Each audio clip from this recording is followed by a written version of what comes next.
നമുക്കിന്നൊരു പരിപ്പ് പ്രഥമൻ വെക്കാം. ഇത് ചെറുപയർ പരിപ്പ് പകുതിയിൽ ജാസ്തി മൂക്ക വറുക്കുക. ഇത് ഒരു പകുതി വറുക്കുക.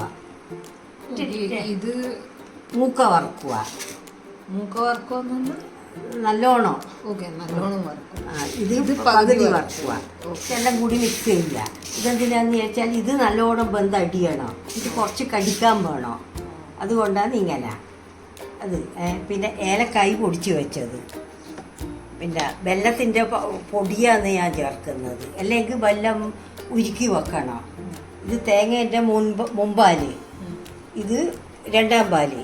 ഈ രണ്ടാം പാലിൽ ആദ്യം വേവിക്കണം. ഇതിന് നല്ലോണം കഴുകട്ട്.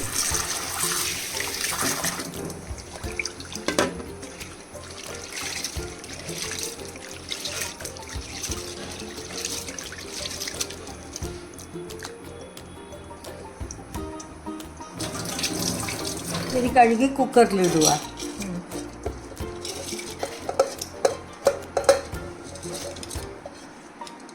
പാലും ഒഴിക്കുക.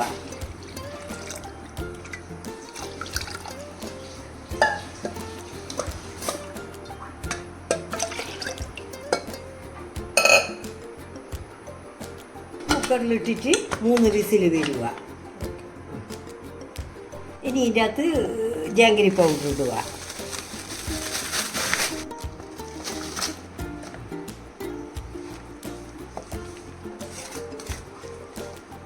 ഇനി കുറച്ച് ചൂടുവെള്ളം ഒഴിക്കുക. ഇത് കട്ടിയായതുകൊണ്ട് ഏലക്കായി പൊടിയാൻ വേണ്ടിയിട്ട് കുറച്ച് ഉപ്പ് ഇട്ടിട്ടാണ് പൊടിച്ചിന്. ഇതിൽ ലേശം ഉപ്പിൻ്റെ ആവശ്യമുണ്ട്.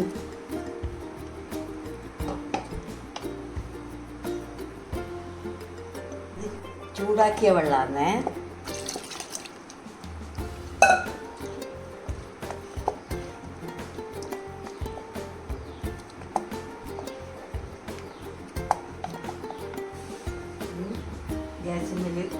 ഗ്യാസും മേലെ വെച്ചിട്ട് ഒന്ന് തിളക്കുക. നേരാന്ന് മുമ്പാൽ പോരേണ്ടത്. കുറച്ച് ഉപ്പിടണം. മധുരം കാണ്ടിക്ക് കുറച്ച് ഉപ്പിട്ടാലേ അതിന് മധുരം കാണും. ഇത് നല്ലോണം തിളച്ച് ഇനി മുമ്പാൽ ചേർക്കുക. മുമ്പാൽ ചേർത്താൽ പിന്നെ ഒന്ന് തിളക്കുകയേ വേണ്ടൂ. നല്ലോണം തിളക്കാൻ പാടില്ല.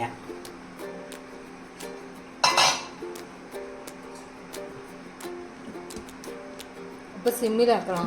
വേണ്ട, ഹൈയിൽ തന്നെ. പക്ഷെ നല്ലോണം ഇളക്കണം. ഒന്ന് ചൂടാവുകയേ വേണ്ടൂ. മുമ്പാൽ വെള്ളം ചേർക്കാണ്ട് ആക്കുന്നതാണ്.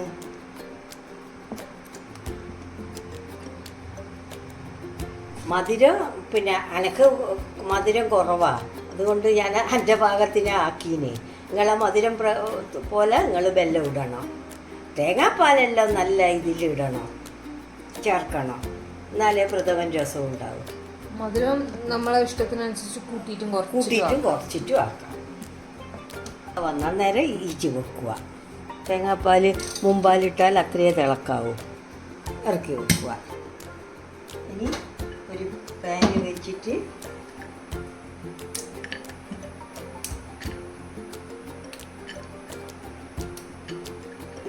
വലിയൊരു സ്പൂണ് പശു നെയ്യിലാണ് ഇത് വറുത്തെടുക്കേണ്ടത്. പരിപ്പ് മുന്തിരിങ്ങി ഇടണം. ഇവിടെ ആർക്കും മുന്തിരിങ്ങി ഇഷ്ടമല്ലാത്തതുകൊണ്ട് ഞാൻ ഇടുന്നില്ല. അണ്ടിപ്പരിപ്പ് മുന്തിരിങ്ങി ഇടണം. പിന്നെ ചെറുങ്ങനെ തേങ്ങ കൊത്തിടാൻ ഇഷ്ടമുണ്ടെങ്കിൽ അതും ഇടാം. ഇവിടെ അതും ഇഷ്ടമല്ല. ഇവിടെ ഞാൻ അണ്ടിപ്പരിപ്പ് മാത്രമേ ഇടുന്നുള്ളൂ. ബ്രൗൺ കളറായി. ഗ്യാസ് ഓഫാക്കിയിട്ട് വറവിടുക.